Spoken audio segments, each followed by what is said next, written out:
To view the BlueWave list, just click on the blue button and wait for them to appear. Select BlueWave in case there are other Tecnosoft devices transmitting via Bluetooth.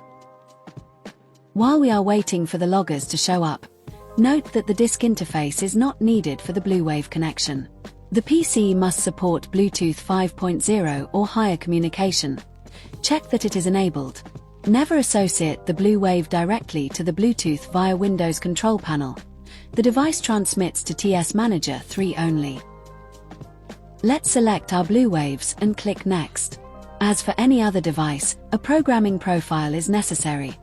If you don't have a compatible one, click on Profiles and add it.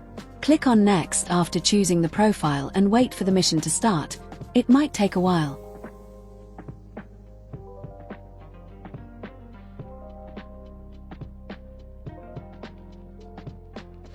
As soon as the second data is received, the graph will be drawn.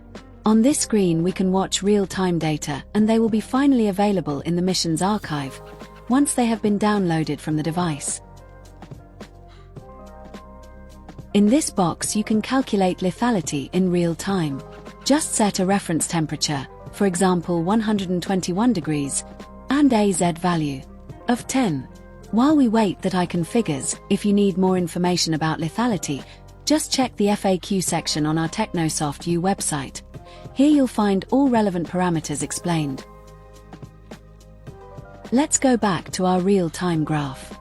The lethality is 0 at the moment because the temperature value is too low to calculate a lethality with a reference of 121 degrees Celsius, like the one we have set. As you close, the mission won't be interrupted. You can resume it by selecting the loggers and clicking on Real Time, or close it by downloading their data. Let's wait that download is complete. Go back to the mission's archive and find the stopped mission. With a click we can see a preview, and double-clicking it will open the graph and the data table.